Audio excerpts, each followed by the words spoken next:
Hoy comenzaremos con el capítulo número 5. Se trata de campos electrostáticos en un medio material. Recuerden que en el capítulo anterior analizamos los campos electrostáticos en el vacío. Vimos lo que era el potencial electrostático, los campos eléctricos, la ley de Gauss, todo referido al vacío, cómo era el comportamiento de esos campos en el vacío. Ahora vamos a ver qué pasa cuando en esta región del espacio ya no hay vacío. Hay un medio material, puede ser un líquido, un sólido, un gaseoso. Vamos a ver qué ocurre con los campos electrostáticos y dentro de esa región. Bien, primero que todo, analicemos lo que son, o recordemos algo sobre propiedades de los materiales. Desde el punto de vista eléctrico de la electricidad, los materiales se definen en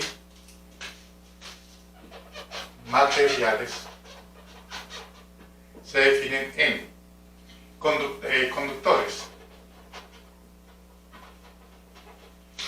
¿Cuáles son los materiales conductores?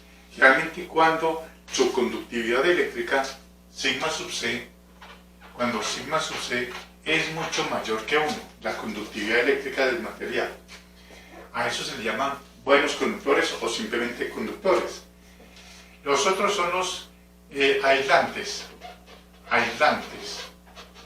o también conocidos como dieléctricos. Un dieléctrico simplemente es un aislante. Ocurre esos materiales cuando su conductividad es mucho menor que 1. Y hay un tipo de material que está entre ellos dos. Ni muy buen conductor, ni muy buen aislante. Se le llaman semiconductores.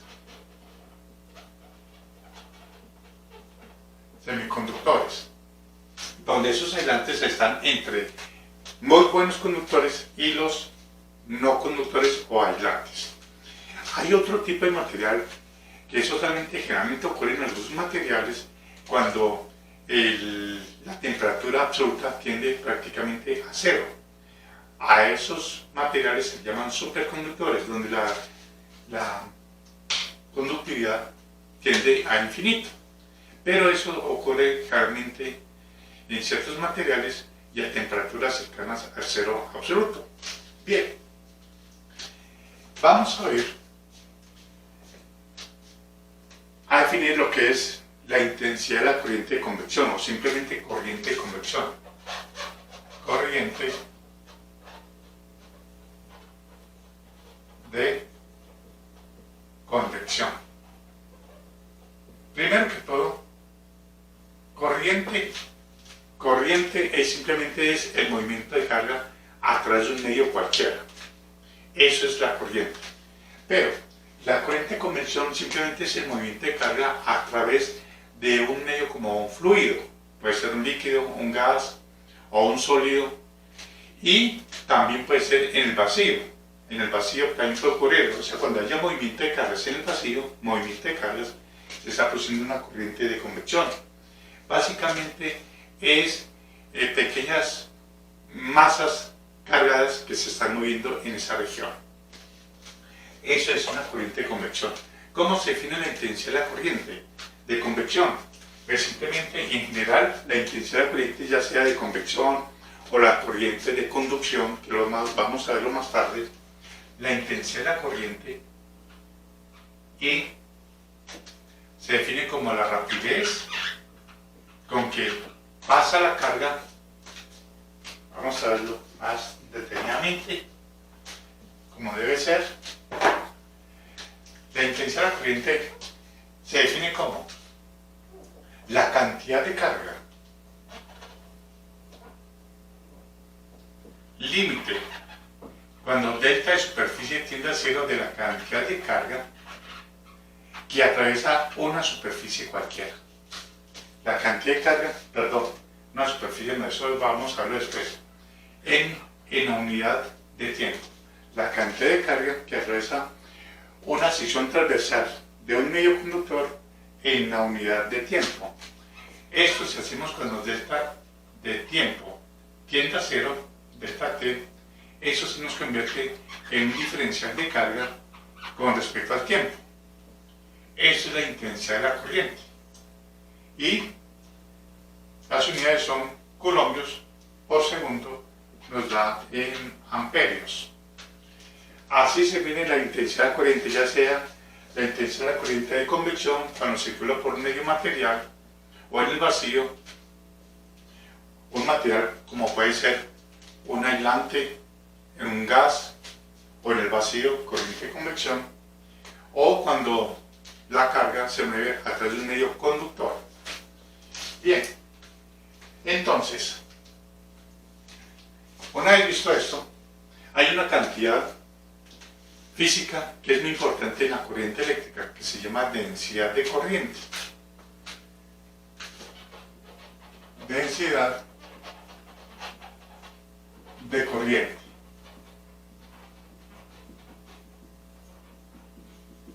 Densidad de corriente. Bien. La densidad de corriente es una cantidad o una magnitud vectorial. Y ese concepto nos da una información muy, digamos, muy exacta de lo que ocurre con el flujo de carga, o sea, el movimiento de la carga eléctrica en cualquier punto de la región del conductor, de la sección transversal del conductor. Nos da una idea más exacta de cómo es el comportamiento de la carga punto por punto dentro del conductor. Mientras que la intensidad de la corriente es una magnitud escalar, si es una escalar, porque está definida en términos de carga, escalar, que es la carga, y el tiempo, que es un escalar, nos da un escalar. Pero la densidad de corriente nos da una información más exacta o más detenida en cada punto de la región del espacio, y es una cantidad vectorial de cómo es el movimiento de carga en cada punto del espacio. Mientras que la intensidad de la corriente nos da una información más macroscópica de toda la región por donde circula esa carga eléctrica. Entonces, ¿cómo se define la densidad de corriente? Pues simplemente la densidad de corriente se define como J, la densidad de corriente es un vector, y es el límite cuando delta de superficie tiende a 0, de delta de corriente por unidad de superficie. Y esto, por definición, es de diferencial de corriente por unidad de superficie. Claro, como es J multiplicado por un vector, llamémoslo usuario. Sus unidades. Las unidades de J, aquí estoy hablando bueno, coloquemos pues el vector. Es, como pueden ver, amperios por segundo. Perdón, esto es superficie, amperios por metro cuadrado. Así se define la densidad de corriente, como la corriente por unidad de área. ¿Cuál área? O superficie. La superficie que está siendo atravesada por la carga eléctrica, que al moverse en la unidad de tiempo produce la corriente eléctrica. Así se define J. Entonces, supongamos que tenemos acá una superficie cualquiera y que por esa región, en esa región, está circulando una carga eléctrica, o sea, hay un flujo de carga. Entonces, como vamos a ver más adelante, un flujo de carga simplemente es intensidad de la corriente. Pero aquí hay un movimiento de carga. En esta región, supongamos que esta región se comporta de una superficie con un cierto espesor. Un cierto espesor, llamémoslo dl, el espesor. Y esa sería la superficie. Y vamos a suponer que un flujo de carga atraviesa esa superficie en esa región del espacio. Supongamos que sea esta.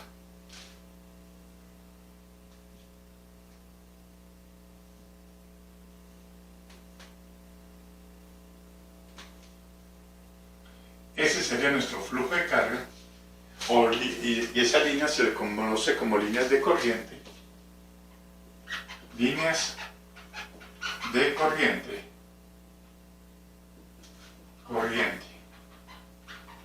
Líneas de corriente. Esas líneas representan cómo es la trayectoria de la carga eléctrica que se mueve en esta región del espacio y está trazando ese pequeño volumen compuesto por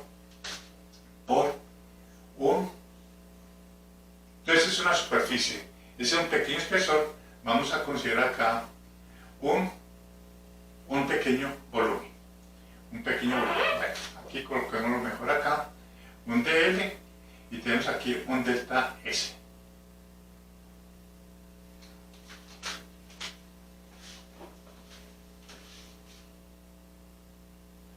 Un dl, el pequeño espesor es un delta L. Y esto lo vamos a llamar un delta S, esa superficie. Entonces, J simplemente es delta I sobre delta S en dirección U sub L. ¿Qué es en dirección U sub L? Es un vector tangente a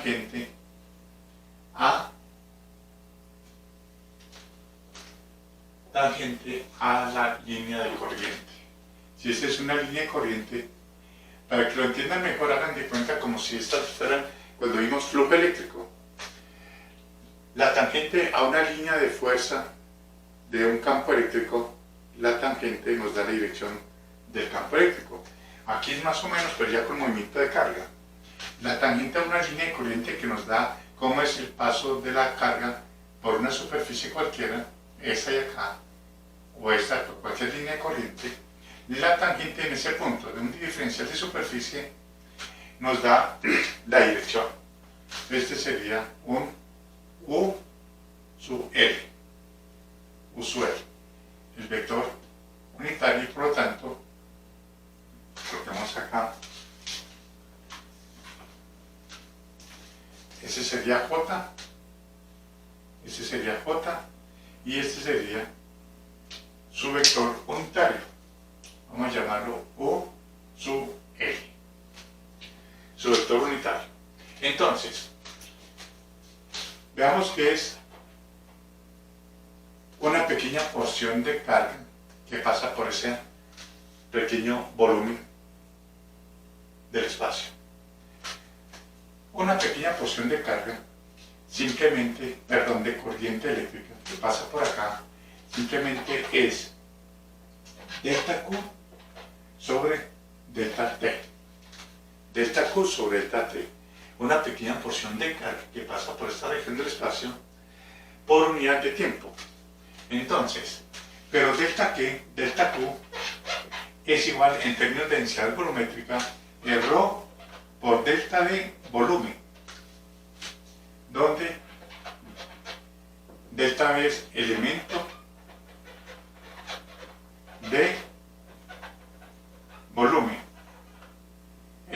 de volumen, lo reemplazamos. Delta I es igual a ρ por delta volumen sobre delta T. Bueno, pequeña porción de flujo de carga que pasa por ese elemento de volumen. Ese es el elemento de volumen, que es un delta S, que es toda esta área, por ese pequeño espesor de esta región. Entonces, delta volumen sería igual a esa pequeña porción de superficie por ese pequeño espesor. O sea, delta de superficie por delta L. Entonces, delta I es igual a ρ por delta S por delta L sobre delta T. ¿Qué es delta L sobre delta T? Delta L, o sea, el pequeño desplazamiento del espacio acá, del grosor de este volumen, delta L, en la unidad de tiempo que pasa la carga por ahí, es simplemente velocidad.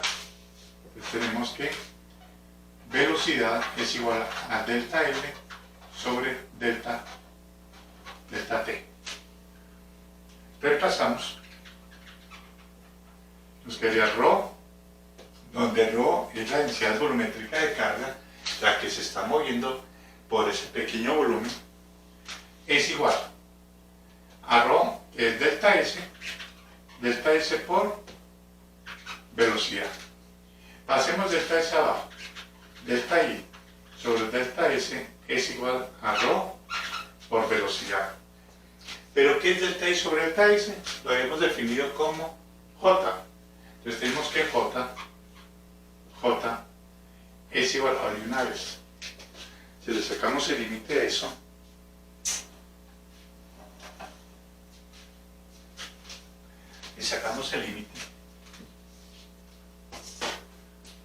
límite cuando delta S tiende a 0, de delta I sobre delta S, esto es J y es igual a ρ por V, que es velocidad. Entonces tenemos que J es igual a ρ por velocidad. Ahí podemos definir también J en términos de la velocidad. En términos de la velocidad con que se mueve la carga atravesando un cierto volumen de una región del espacio. Ρ, densidad volumétrica de carga, y V, velocidad de la carga. Bien, esa es otra forma de definir J en términos ya de la velocidad, no en términos de corriente por unidad de área. Bueno, ahora veamos cómo es el comportamiento de la carga eléctrica ya a través de un medio conductor. Entonces ahí ya se le llama intensidad de la corriente de conducción. O sea, corriente de conducción. Corriente de conducción. Simplemente la corriente de conducción es el movimiento de la carga eléctrica a través de un medio, pero ya un medio conductor. Entonces supongamos que yo tengo aquí un medio conductor.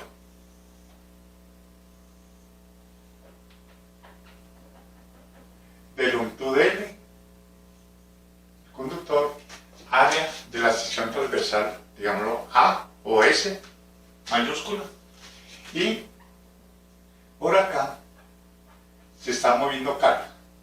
Vamos a suponer que es carga positiva. Carga positiva. Entonces, vamos a analizar el comportamiento de la carga a través de ese medio conductor por el método clásico, por el modelo clásico. Y vamos a suponer que la carga se está moviendo de izquierda a derecha.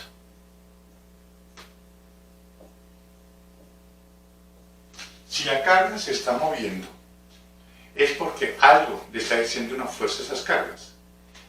La fuerza que se ejerce sobre esas cargas es debido a un campo eléctrico. Entonces, aquí debe haber un campo eléctrico que se mueve de izquierda a derecha, para que las cargas que estamos suponiendo que son positivas ejerzan una fuerza sobre cada una de ellas debido al campo eléctrico. Entonces, analicemos una carguita. Supongamos que analizamos esta carguita, esa carga.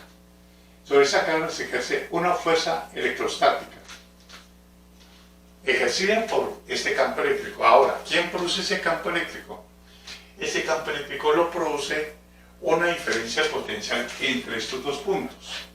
¿Y quién produce esa diferencia potencial entre esos dos puntos?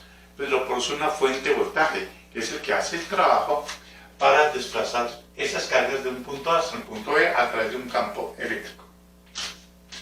Bien, entonces, como vamos a utilizar el modelo clásico para el movimiento de la carga eléctrica a través de un medio conductor, apliquemos la segunda ley de Newton y analicemos cuál es la fuerza que se ejerce sobre una partícula. Vamos a suponer que esta partícula tiene una carga elemental Q sub 0, llamémosla Q sub 0, la carga elemental, la que está produciendo la corriente eléctrica. Entonces, tenemos fuerza es igual a la masa por la aceleración. Segunda ley de Newton. Bien, pero la fuerza electrostática es debido a la carga multiplicada por el campo eléctrico. Q por el campo eléctrico igual a la masa por la derivada de la velocidad con respecto al tiempo. La velocidad con que se mueven esas partículas dentro de esa región. Por lo tanto, tenemos que dB sobre dt es igual a Q sub 0 por E sobre la masa. Calculemos la velocidad. Q sub 0 por E sobre la masa por dt. De donde tenemos que, integrando ambos lados, integrando desde velocidad inicial hasta una velocidad v cualquiera correspondiente a un tiempo t sub 0 igual a 0, a un tiempo t, nos queda que esto es v menos v sub 0 igual, eso es una constante. El campo eléctrico dentro del conductor es constante, realmente se toma como constante. Ahora usted dirá, pero es que en el capítulo pasado vimos que los campos eléctricos dentro de un medio conductor es igual a 0, porque las superficies, las cargas se encuentran sobre la superficie. Resulta que aquí comenzamos analizando ya un fenómeno físico muy diferente, que es el movimiento de cargas eléctricas a través de un medio conductor. Entonces ahí sí tiene que haber un campo eléctrico dentro del conductor. Y ese campo eléctrico es el responsable para que las cargas se muevan y produzcan una corriente eléctrica. Entonces, Q sub 0 por E sobre la masa, Q sub 0 por E sobre la masa por T. Por lo tanto, la velocidad instantánea de esa partícula es igual a V sub 0 más Q sub 0 por E sobre la masa por el tiempo. Esa es la velocidad instantánea de la partícula, de cada una de esas partículas que se están moviendo en esa región. Ahora, ¿qué pasaría si yo desconecto la fuente, la que produce el campo eléctrico? Si yo desconectaría la fuente, pasaría que el campo eléctrico se hace cero. O sea, aquí deja de haber campo eléctrico, porque si yo desconecto la fuente, el campo eléctrico se hace cero. Entonces veamos qué pasa con la expresión.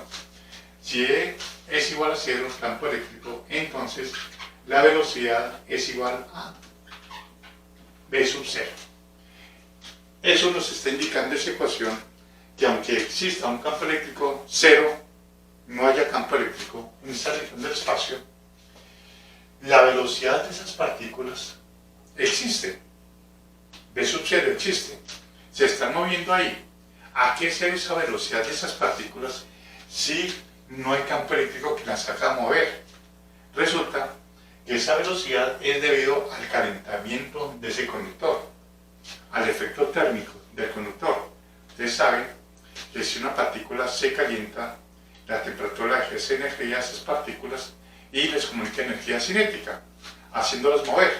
Eso mismo ocurre con los electrones o cualquier partícula que se esté moviendo dentro de un medio conductor. Claro está que si es un medio conductor, generalmente lo que se mueven son los electrones. Pero estamos suponiendo que se mueve cualquier carga ahí, generalmente una carga positiva, por convención. Entonces, hay movimiento. Ese movimiento es debido a la agitación térmica, de que el conductor tiene una cierta temperatura, esa temperatura comunica energía cinética a esas partículas y las hace mover, aún en ausencia de un campo eléctrico. Entonces, para hallar la velocidad promedio con que se mueven las partículas de un punto A hasta un punto B, hallemos la velocidad promedio de esa expresión, porque esa es una velocidad instantánea. Hallemos la velocidad promedio en que se mueve desde el punto A hasta el punto B de esa región de ese conductor. Entonces, la velocidad promedio simplemente es, saquemos la velocidad promedio,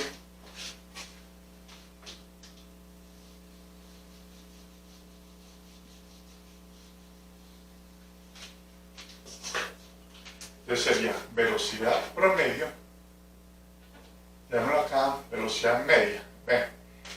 Pongámoslo acá B promedio, coloquémoslo así, es igual a B sub 0 promedio más Q sub 0 por E sobre M por T, digámoslo promedio.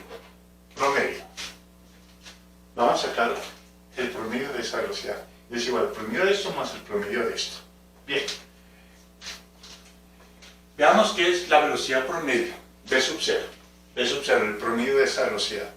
El promedio de esa velocidad es 0. ¿Dónde? Velocidad sub 0, que es por la agitación térmica. Promedio es igual a 0. ¿Por qué? Porque es un movimiento aleatorio de las partículas debido a la agitación térmica. Entonces las partículas se mueven en todas las direcciones. Por ejemplo, hace esto, una partícula hace esto, en todas las direcciones. Pero no tiene un movimiento neto de un punto A hasta un punto B. Simplemente se mueven ahí aleatoriamente, pero no tienen un movimiento de un punto A hasta un punto B fijo, no. Simplemente se mueven ahí aleatoriamente. Como ocurre con un recipiente con un fluido. Si se calienta el fluido, entonces las partículas de ese fluido, puede ser un gas, empiezan a moverse en una manera aleatoria, pero no tienen un movimiento neto de un punto A hasta un punto B. Por lo tanto, la velocidad promedio de esa partícula es 0, por el movimiento aleatorio.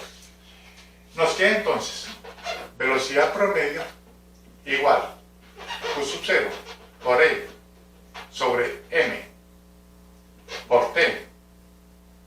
Y todo esto es promedio. Todo eso sería promedio.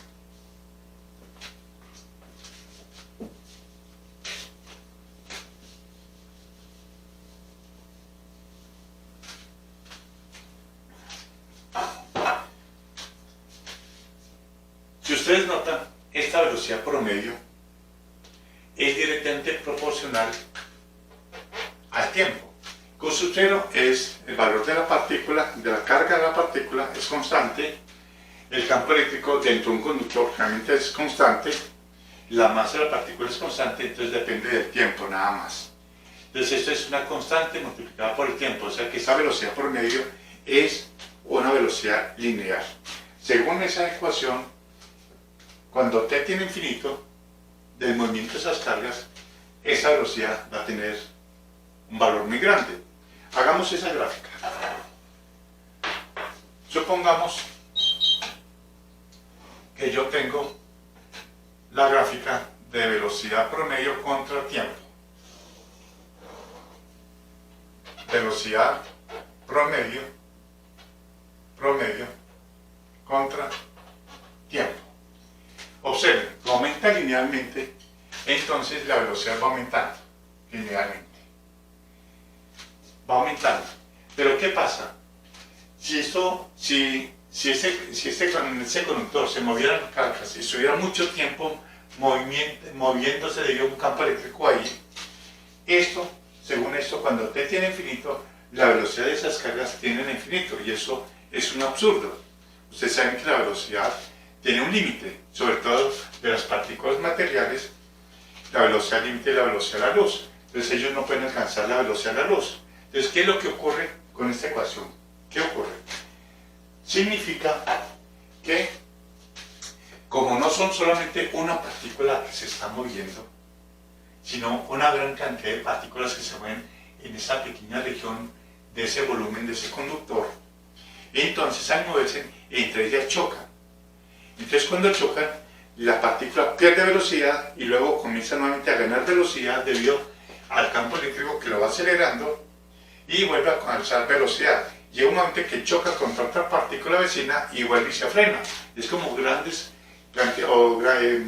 muchas personas corriendo simultáneamente durante un pasadizo muy estrecho. Cada persona al correr se va a estrellar o se va a chocar contra la persona vecina. Eso no ocurre a estas partículas. Por lo tanto, va aumentando su velocidad linealmente.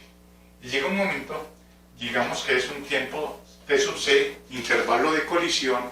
En un tiempo de colisión, la partícula vuelve a cero. Luego, por la acción del campo eléctrico, aumenta linealmente, según esta ecuación, pero llega más o menos el mismo tiempo de colisión y vuelve y cae a cero. Y así sucesivamente. Ese sería más o menos el comportamiento gráfico de la velocidad promedio de esas partículas. Pero como necesitamos hallar la velocidad promedio de esa expresión, observen que en t igual a 0, digamos, acá en el intervalo inicial es 0, velocidad 0. Y en el intervalo de t sub c ocurre una velocidad máxima. Esta velocidad máxima pues sería q sub 0 e sobre n por t sub c. O sea, en el valor de tiempo igual al tiempo de colisión, aquí se obtiene la velocidad máxima. ¿Cuál sería la velocidad promedio? Pues sería 0 más el valor máximo dividido por 2. Esa es la velocidad promedio. Entonces tenemos que la velocidad promedio es simplemente la velocidad dividido por 2. Y esto es igual a q sub 0 por e sobre 2m, porque se dividió por 2, por t sub c. Esa es la velocidad promedio. Entonces, tenemos que, organizando esto, nos quedaría velocidad promedio es igual a q sub 0, t sub c sobre 2m por el campo eléctrico. Por el campo eléctrico. Bueno, pero esa velocidad promedio, vean acá, es esta velocidad en términos de J. Después podemos decir que esta velocidad con que se mueven las partículas, que es esta que hemos visto en términos de J, o una forma de definir J en términos de velocidad de las partículas, decimos donde J es igual a ρ por la velocidad. Digamos que es velocidad promedio.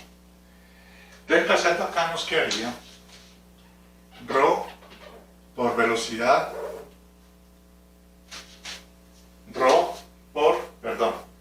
velocidad es igual a J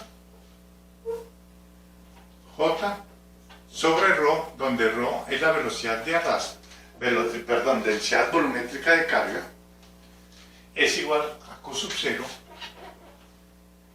t sub c, intervalo de colisión, 2m por el campo eléctrico. J es igual a ρ, q sub 0, t sub c sobre 2m por el campo eléctrico. ¿Pero qué es ρ? ρ es la carga total por unidad del volumen. Hemos llamado volumen como V mayúscula. Carga por unidad de volumen. ¿Cuál volumen? Todo este volumen de esta región en que se están moviendo esas cargas.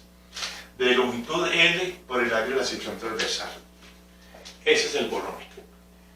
Y Q, pues es la cantidad de carga que se encuentra en este volumen. ¿Y cuánto es esa cantidad de carga? Pues simplemente sería el número de portadores de carga, que así se les llaman a esas partículas que poseen corriente eléctrica, portadores de carga. El número de esos portadores de carga, pues esas partículas, multiplicado por la carga elemental. Miren que es cuantización de la carga eléctrica. Multiplicado por la carga elemental, o sea, por el valor de la carga de una de ellas. Si son iones, si lo que se está moviendo para acá son iones, pues sería la carga del ion, positivo y negativo. Si son electrones, en el caso de ser esto realmente un conductor y que se mueven electrones, porque pueden ser conductores que se mueven iones positivos o iones negativos, si es un metal, se moverían acá electrones y entonces sería la carga del electrón, Q sub 0, dividido por el volumen. Donde n minúscula, vamos a llamarlo o definirlo como n por unidad de volumen. N minúscula, que es un parámetro importantísimo, se define como el número de portadores de carga por unidad de volumen. El número de partículas que se están moviendo acá por unidad de volumen, y esto nos da gran parte si un material conductor es muy buen conductor o malo conductor. Número de partículas por unidad de volumen. Número de portadores de carga por unidad de volumen. Reemplazando acá nos quedaría que J será igual. Rho, vamos por partes. Rho es Q sobre volumen. Q sub 0, T sub C sobre 2M multiplicado por el campo eléctrico. Organizamos esto y nos quedaría que J será igual a Q total vimos que es N veces Q sub 0, N veces Q sub 0 por Q sub 0 por T sub C sobre 2MB por el campo eléctrico. Hemos dicho que el número de portadores de carga por unidad de volumen, N sobre B, es N minúscula. Entonces nos quedaría que J es igual a N minúscula, N sobre V, Q sub 0 al cuadrado, T sub C sobre 2M, multiplicado por la intensidad del campo eléctrico. Como pueden ver ustedes, llegamos a esta expresión donde la densidad de corriente es directamente proporcional a la intensidad del campo eléctrico. La densidad de corriente acá es, mire que tiene la misma dirección del campo eléctrico, entonces la densidad de corriente en cualquier punto de esta región sería este de acá. Y apunta también la dirección del campo eléctrico. Entonces, N es el número de portadores de carga por unidad de volumen. Eso en cada material, en cada conductor, es constante. Q sub 0 es la partícula, el valor de la partícula que se mueve es constante. El intervalo de colisión. El intervalo de colisión, que es el tiempo que dura en colisionar con otra partícula, generalmente se supone casi constante. M es la masa de la partícula, es constante. Por lo tanto, todo esto es una constante y vamos a definirla como donde sigma sub c es igual a esa expresión. N Q sub 0 al cuadrado, T sub c sobre 2M. Y eso se llama conductividad eléctrica del material. Conductividad eléctrica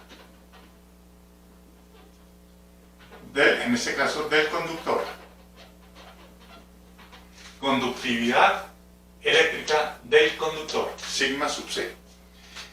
Ese es el parámetro que nos va a decir si un material es muy buen conductor o no es buen conductor.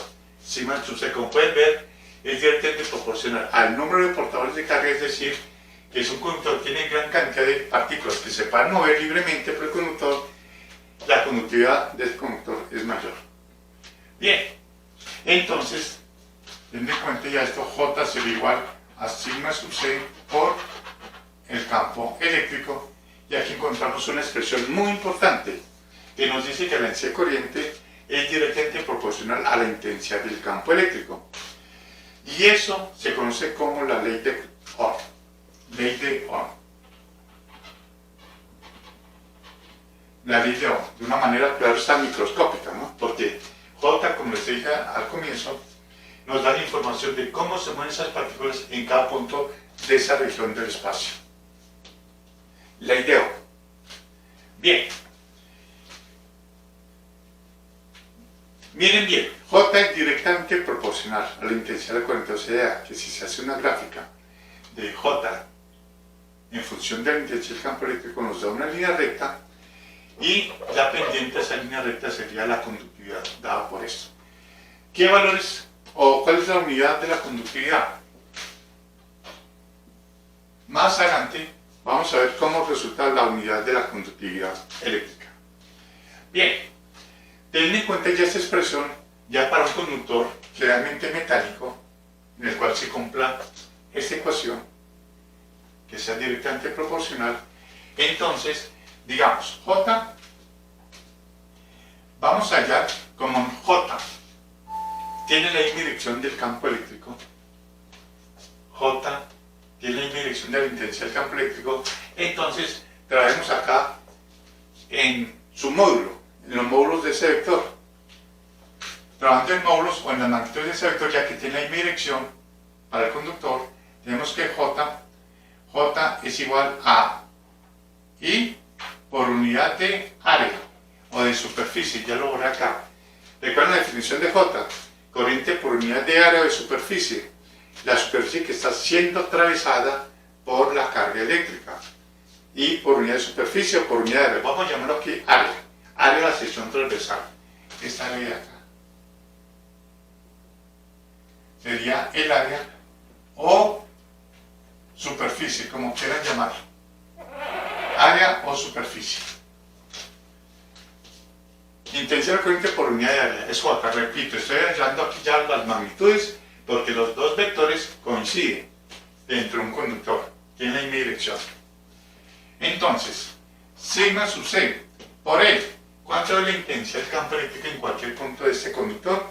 Recuerden ustedes que cuando el campo eléctrico en una región de espacio es constante y queremos hallar la intensidad del campo eléctrico en términos de diferencia potencial, la intensidad del campo eléctrico es igual a B sobre la distancia, L. ¿Recuerdan esto? Que la intensidad del campo eléctrico es igual a B por D, donde D es la distancia entre las dos regiones, entre los dos puntos donde el campo eléctrico es constante. ¿Recuerdan esto? Claro, aquí tenía su vector, si aquí en forma vectorial, aquí sería U, la dirección del campo eléctrico. Bueno, sería esto. Eso lo habíamos visto ya en el capítulo anterior en electrostática. Entonces acá, como el campo eléctrico es constante, acá en esta región, podemos decir que es B. ¿Qué es B? Es la diferencia potencial entre los dos puntos. Punto 1, punto 2, entre los dos extremos de longitud L. B sobre L. Organicemos esto. Entonces nos quedaría que B, miren bien, esta V ya no es volumen, esto es ya, coloquemos acá para que no haya confusión, porque por acá hemos trabajado con V como volumen, entonces voy a colocar acá, siendo B diferencia de potencial. V, diferencia potencial. Creo que aquí estoy diciendo V. ¿Pero qué es? La diferencia potencial entre el punto 1 y el punto 2 los llamo V. Potencial, o diferencia potencial entre los dos puntos. Es para no colocarlo B sub 2 menos B sub 1, voy a llamarlo V. V, o sea, potencial entre los dos puntos. Eso significa, bueno, tenemos pues 1, 2. 1, 2. 1, 2. O sea, entre el punto 1 y el punto 2. La diferencia potencial entre esos dos puntos. Entonces tenemos B1, 2 sería igual a B1, 2 sería igual a 1 sobre sigma sub c, pasamos eso acá, L pasa arriba, L sobre área. Y esto lo multiplicamos por la intensidad de la corriente. Observen lo que está dentro de ese corchete, es 1 sobre sigma sub c, N, donde L es la longitud del conductor, y A es el área de la sección transversal. Entonces, definiendo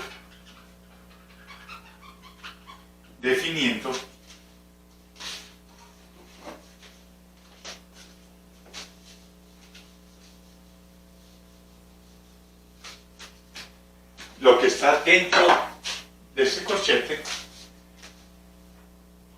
definiendo de que 1 sobre sigma sub c, L sobre A, vamos a llamarlo A, R, donde R es resistencia eléctrica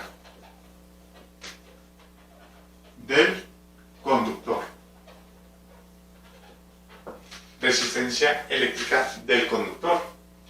Pero, ¿qué es 1 sobre sigma sub c? 1 sobre sigma sub c, o sea, el inverso de sigma sub c, pues sería rho sub c. El inverso de la conductividad, pues sería lo contrario de la conductividad, sería la resistividad. Entonces, tenemos que rho sub c se llama resistividad. Resistividad eléctrica del conductor. Resistividad eléctrica del conductor, rho sub c. Entonces, la resistencia nos quedaría rho sub c, L sobre área de la sección transversal. Y así llegamos a la resistencia que existe entre ese tramo de conductor. Rho sub c, resistividad. Longitud del conductor sobre el área. Resistencia eléctrica.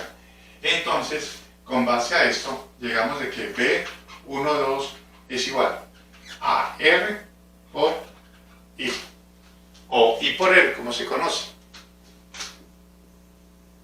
Y esto se dice que es la ley de Ohm siempre y cuando esta resistencia, para cualquier valor de corriente, le corresponde a una cierta diferencia potencial, de tal manera que la relación entre la diferencia potencial entre los dos puntos con la intensidad de la corriente sea una constante, y esa constante sea la resistencia eléctrica, dada por esta expresión.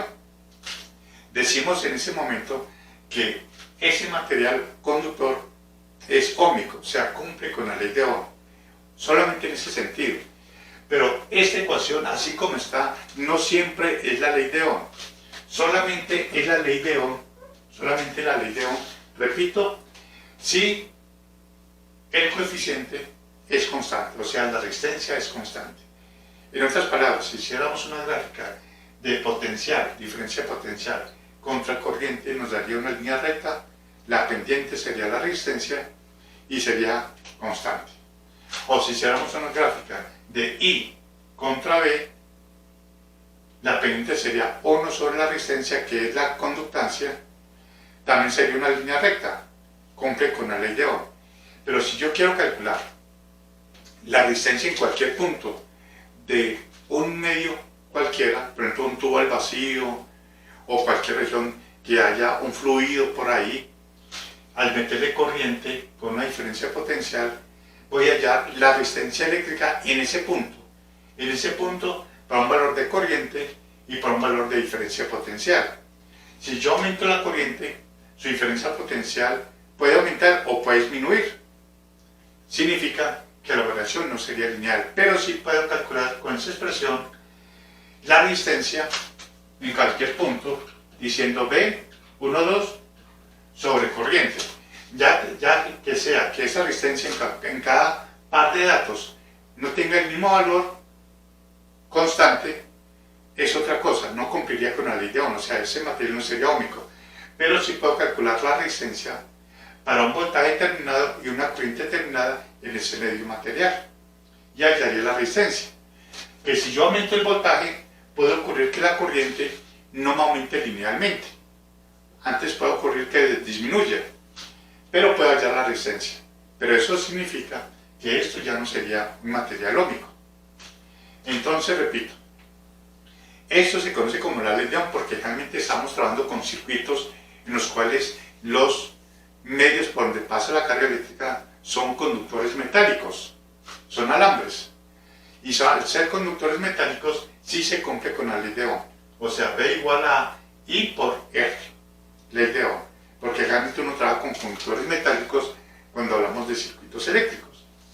Pero en cualquier otro medio, diferentes metales, ya no podemos decir que eso cumple con la ley de Ohm. Pero sí, repito, puedo calcular la resistencia en ese medio para cualquier valor del voltaje y una corriente determinada.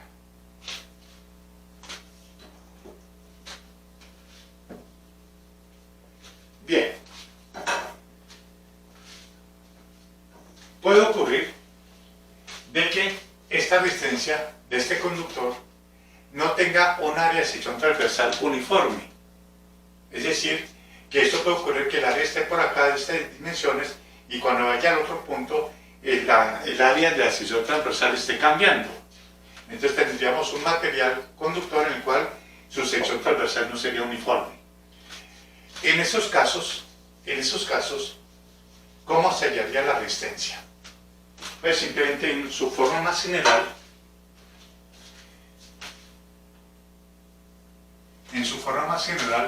la resistencia sería igual a B, ¿dónde está? B sobre I. B sobre I, pero ¿cuál B? B es la diferencia potencial entre esos dos puntos. Y su forma más general sería la integral de E punto dl. ¿Recuerdan esto? Desde el punto A, bueno, aquí estoy tomando E desde 1 hasta 2. La resistencia, dividido por la corriente. Y recuerdan que la corriente se define en términos de J punto ds a través de una superficie. ¿Recuerdan esto? La diferencia potencial entre los puntos. ¿Alguien me puede decir? O puede haber pensado, bueno, eso es un signo negativo. Menos el punto de la... Recuerden ustedes en electrostática, la diferencia potencial entre los puntos es menos la integral B2 menos B1 o B sub B menos B sub A, es menos la integral de E punto de L, desde 1 hasta 2, o desde A hasta B. Bueno, ¿recuerdan eso? Ese signo negativo, ¿por qué era que se producía ahí en la ecuación? Porque la definición de la diferencia potencial es el trabajo realizado por un agente externo a ese sistema, que hace un trabajo para mover una carga desde un punto 1 hasta un punto 2. ¿Recuerdan eso? Resulta que aquí el campo eléctrico es el que está haciendo el trabajo, que está dentro del mismo sistema. Por lo tanto, si está haciendo el trabajo del mismo campo eléctrico, no el agente externo, sino el campo eléctrico que circula por entre el conductor, entonces se le obvia el signo negativo. ¿Por qué? Porque ya está haciendo ese trabajo realizado no por el agente externo, sino por alguien propio del sistema. ¿Quién es? El campo eléctrico. Entonces nos quedaría de esta manera. E.dl, J.s. Bueno, no sé si yo les definí por acá la relación entre la intensidad de la corriente y con J. Veamos, es muy sencillo. Seguro no se me olvidó colocarlos acá. Recuerden que dijimos que J es igual derivada con respecto al tiempo, claro, por el vector unitario que nos da la dirección de J. ¿Recuerdan esto? Si yo hago esto, J.ds, perdón, esto no es de T, es diferencial de área o sección transversal S. Corriente por unidad de superficie, o corriente por unidad de área, como quieran llamarlo. Entonces de ahí es igual a J.ds, donde ds es un vector perpendicular a esa sección transversal del conductor, o de ese medio, perdón, J.ds. Integrando, ambos lados nos quedaría la integral de superficie de J.ds. Y observen, es una integral de superficie de un campo vectorial. En ese caso el campo vectorial es J. ¿Qué significa eso? El concepto físico de la integral de un campo vectorial a través de una superficie es un flujo. ¿Recuerdan eso?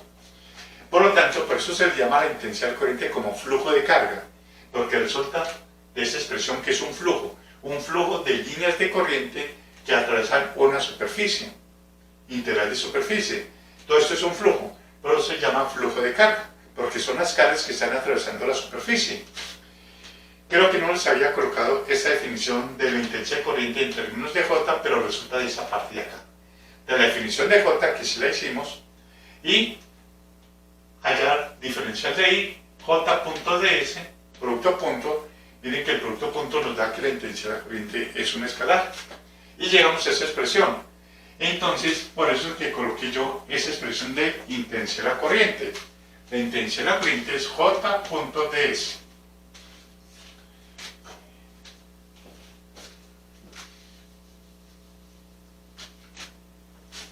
Pero, ¿qué es J en términos del campo eléctrico? J en términos del campo eléctrico es sigma sub C por E, o sea, la ley de Ohm. Pero J J es sigma sub C por la intensidad del campo eléctrico. Lo reemplazamos y nos queda que la resistencia es igual. La integral desde 1 hasta 2 de E punto dl dividido por la integral de superficie de J, que es sigma sub C por el campo eléctrico punto ds. Ya así tenemos cómo hallar la resistencia de cualquier medio conductor y que sea de la forma que sea variable en su sección transversal y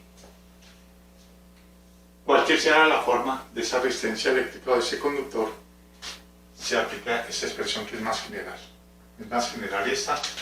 En cambio, la que vimos ahora, de que resistencia es igual, esta de acá, solamente se aplica cuando el área de la sección transversal es uniforme. En todo punto, desde el punto 1 hasta el punto 2. Desde el extremo izquierdo hasta el extremo derecho, que el área sea la misma, entonces podemos utilizar directamente esta. Pero supongamos que tenemos un conductor de esta manera. Y por acá circula corriente. Miren que en cualquier punto por donde circula la corriente, el área de la sección transversal cambia. Entonces ya tocaría utilizar esa expresión. Bien, una vez que ya hemos visto la resistencia de un conductor, la corriente que circula por ahí, hallemos la potencia. La potencia que suministra ese conductor, debido pues a una fuente de voltaje, o la potencia que le llega a ese conductor. Por definición, bueno, coloquemos aquí para hallar la potencia. Para hallar la potencia que llega en un determinado volumen del conductor, sabemos que potencia, por definición, es trabajo por unidad de tiempo. Eso es potencia. Pero ese trabajo es el trabajo hecho por el agente externo para mover la carga desde un punto A hasta un punto B. Por lo tanto, como ya saben ustedes, ese trabajo es igual a B, el potencial, por diferencial de carga. O sea, el potencial o la diferencia potencial entre los dos puntos, se supone que esa V es la diferencia potencial entre los dos puntos de una región de un conductor. Entonces, reemplazamos y nos quedaría que potencia es igual a V por dQ por dt. ¿Y qué es dQ por dt? Pues intensidad de la corriente. Entonces tenemos que potencia es igual a V por I, que es una ecuación que ustedes ya la conocían. Potencia es igual V, que sería la diferencia potencial entre los dos puntos, e I es la intensidad de corriente que circula entre esos dos puntos del conductor. Y B es la diferencia potencial entre los dos puntos del conductor. Bien, podemos hallar de una manera más general la potencia para cualquier punto del conductor y la forma que sea el conductor. Podría ser esta. Sabemos que B es la integral de E punto dl. E es la integral de E punto dl. Y es la integral de superficie de J punto ds. Bien, ¿qué podemos hacer ahí? Entonces, E es igual. Potencia será igual. La integral desde 1 hasta 2 de potencial de E punto dl por la corriente, la integral de superficie de, perdón, aquí es intensidad de corriente J, sí, sería sigma sub C, J que es, J es sigma sub C por E punto ds.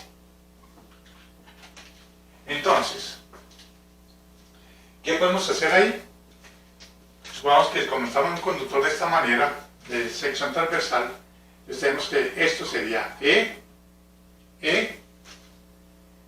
por dl, la integral de esto, la integral de dl sería, bueno, coloquemos dl, punto,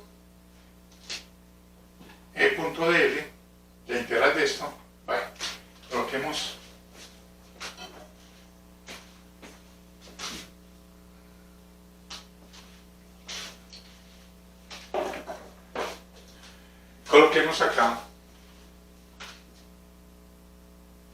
acá, resolviendo esto, nos quedaría que potencia es igual E por L, E por L. Sigma sub C, podemos sacarlo de acá de la integral, y entonces queda esto, suponiendo que el campo eléctrico en cualquier punto sea constante, que es igual a este, sería E por S, E por S. L por S, longitud, por el área es volumen, entonces tenemos que potencia es igual a ver si estamos correcto acá, sería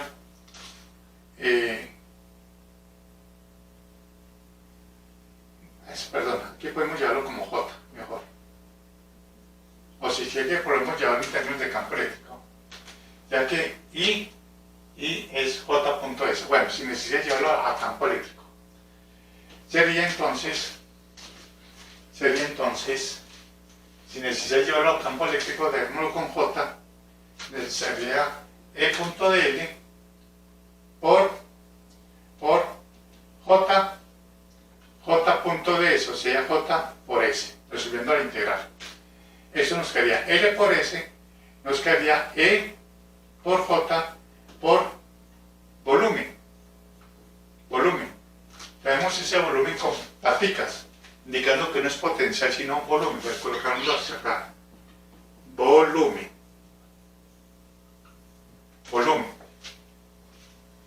Entonces nos quedaría que la potencia en una sección volumétrica de ese conductor es EJB. EJ volumen. En su forma general, si yo hallo una pequeña porción de volumen, un diferencial de potencial para un pequeño volumen, nos quedaría EJ diferencial de volumen. Entonces, de acá podemos decir, aquí podemos decir que P potencia es la integral de volumen de EJ. Podemos llevarlo esto en forma vectorial, sería E.J. Ya llevando en forma vectorial sería E.J por diferencial de volumen. Ya que hemos dicho que aquí en este caso partimos de que campo eléctrico tiene invirección de J. Correcto. Hicimos esto en términos de vectores. En términos de magnitudes de esos dos vectores. Pero al llegar acá ya podemos generalizar. Coger una pequeña porción del volumen del conductor y esa pequeña porción va a producir una pequeña porción de potencia que pasa por ahí o que tiene ese elemento de volumen que sería E.J. Ya en generalizando ya llevamos esto en términos de vectores, sería E.J por diferencial de volumen, o sea que es la potencia en cada parte de un volumen del conductor en su forma más general posible. Y acá podemos llegar a esta, o podemos llegar a la potencia que tiene un conductor óhmico, pero partiendo de acá, o sea, esa es la expresión más general para hallar la potencia.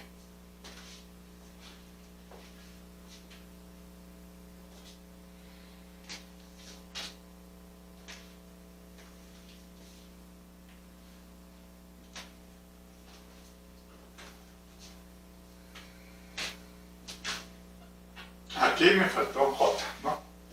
El vectorcito.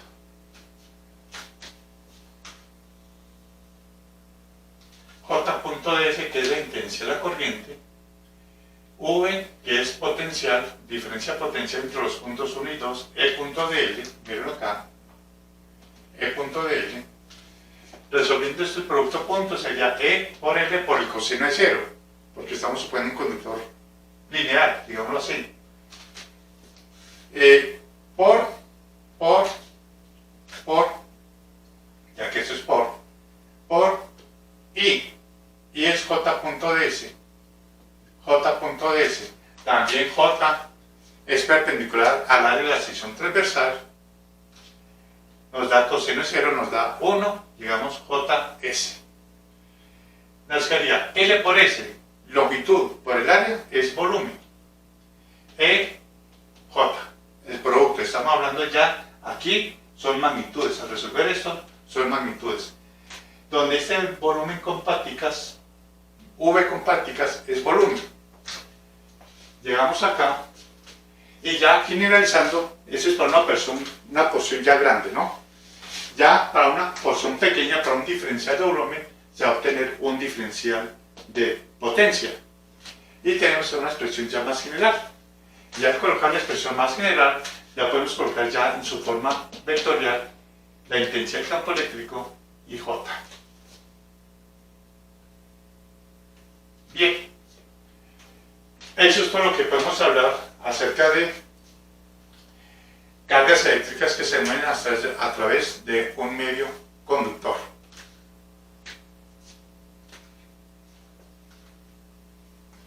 Bien, eso acá, esta es la flechita acá, más abajito. Bueno.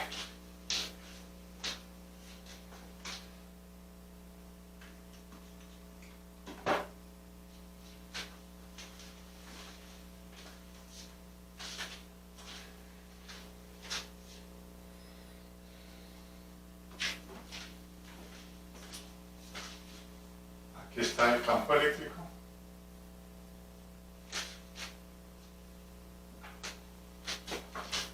Aquí me faltó el diferencial de superficie, diferencial de J.ds, el vector.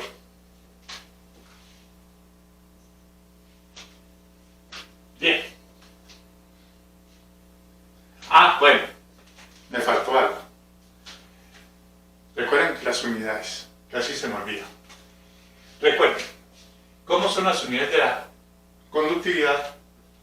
Las unidades de la resistividad. Observen, de acá. La resistencia eléctrica tiene unidades de ohmios. Se simboliza con la letra omega, ohmios.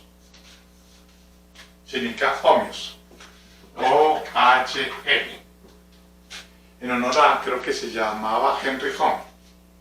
George Ohm, algo así. Bien, un alemán. Ohmios. Es la unidad de la resistencia eléctrica. Si la longitud sea en metros y el área en metros cuadrados, entonces nos quedaría ohmios por metro cuadrado sobre metro, nos quedaría ohmios por metro. Por lo tanto, la resistividad sería en ohmios por metro. Esa sería la unidad de la resistividad. Ahora, como la resistividad o la conductividad es el inverso de la resistividad, entonces sería el inverso de esto, para hallar la conductividad. Y el inverso de esto sería, miren bien, ohmios por metro, es el inverso.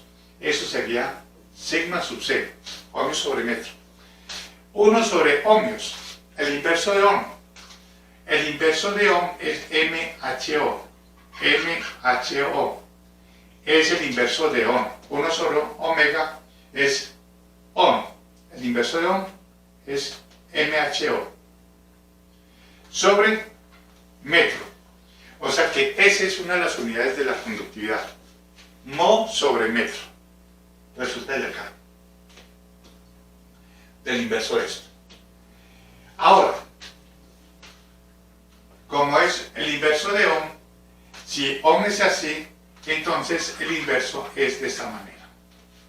el inverso de la letra griega omega. Ohm por metro. Ohm por metro. Cualquiera de esas dos. O también, que se utiliza ya en la forma más práctica, ya en la manera más práctica, para hallar la unidad de la conductividad o utilizar la conductividad en términos de esa unidad, sería mho, o ese símbolo invertido de la omega, se le conoce como Siemens. Siemens sobre metro. Siemens es el apellido de un físico alemán que construyó mucho a la electricidad y se le llama Siemens sobre metro y se le abrevia como S mayúscula sobre metro. Por lo tanto, acá en su forma más práctica de las unidades de la conductividad sería Siemens sobre metro. Siemens sobre metro. Resulta de acá. Cualquiera de esas tres se utiliza, pero hoy en día se utiliza la unidad más práctica que es el Siemens sobre metro, o sea, S sobre M. M es metros. Bien, esas son las unidades. Conductividad, Siemens sobre metro. Resistividad, ohmios por metro. Y la resistencia, pues simplemente es ohmios.